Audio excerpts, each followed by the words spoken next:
I was in it the last couple of times that Anthony ran.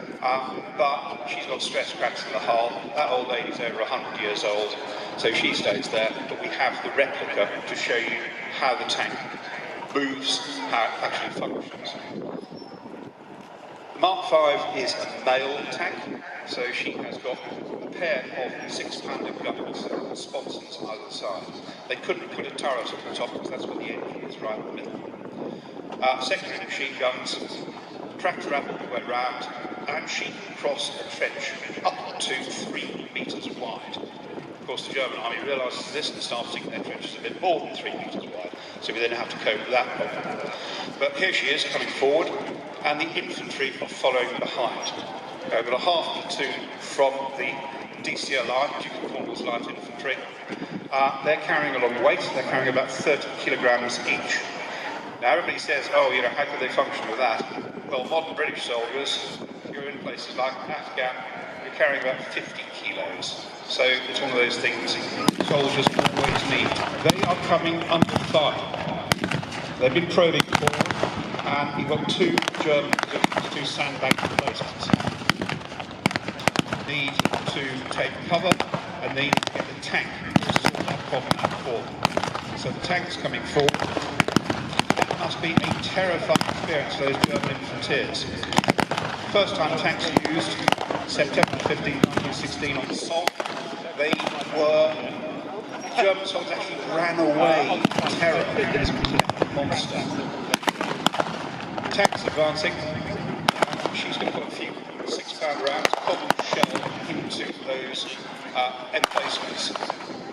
Quiet them down a bit. The infantry are coming forward. Now, mostly in final arms, we have got, over on this side, we've got a Lewis gun, light machine gun, and he's in a position to flank those positions. The rest of the infantry taking the odd pop shot, they are very wisely behind the tank. Lewis gun firing, the infantry are pushing forward. Tank firing. Tanks subduing those positions, and we have another vehicle. Now, this is a wonderful tank. Over on my left-hand side, this is an original First World War tank. This is a French Renault FT, built in 1917, 1918. Quite an extraordinary little vehicle.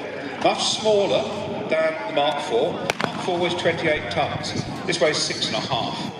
2-man crew. And this one is machine gun armed.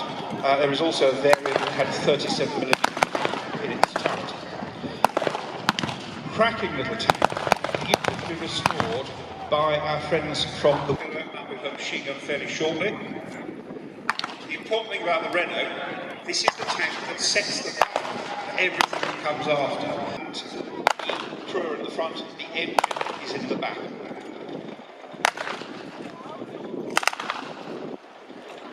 Cornishmen have taken the enemy, first enemy positions. They're going to move on. I suspect the tank's going to move forward again. Renault is moving forward to flank.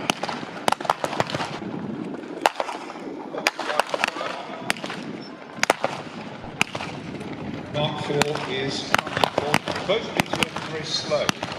About 3.5 miles max. But that doesn't matter because they support. They need to move at the same pace as the infantry do. More rounds going down.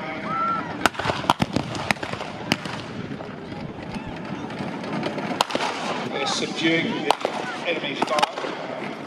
DCLI will move forward fairly shortly and run to that position.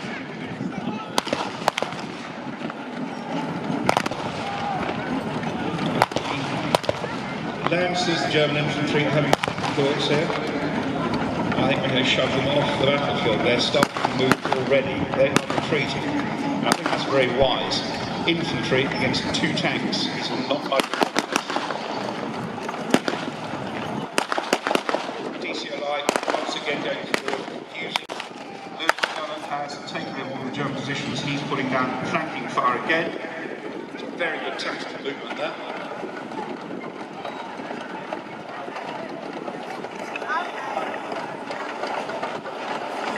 While we're watching that, Valcour tank crew in Stalemate 4 in these horrific conditions in there. When you've got the engine running, the exhaust glowing just about red after about 20 minutes. The temperature was about 50 degrees centigrade. A lot of motor transport, whether it's tenders or trucks or ambulances. And this Liberty truck is American made, and it's the first truck that is actually designed by the US Quartermaster and approved for US Army service. Up to this point, they've got a whole mass of different vehicles. The Liberty truck is accepted for general service. It's manufactured in a number of factories, and in about the space of 18 months, they produce 12 to 14,000 of these things. American industrial might is coming into play, just as it did in World War II.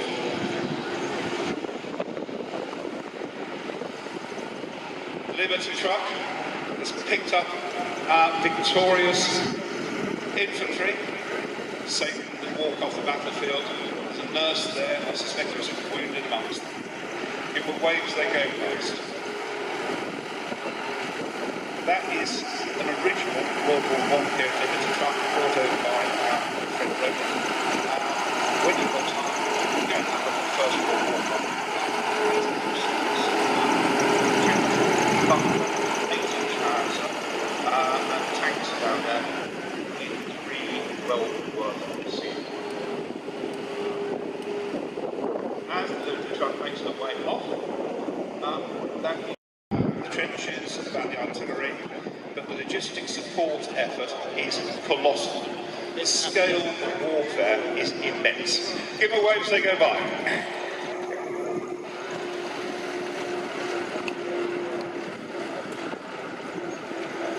Wonderful to think that vehicle is well over 100 years old. It's apparently very reliable. Right, that is now the end of this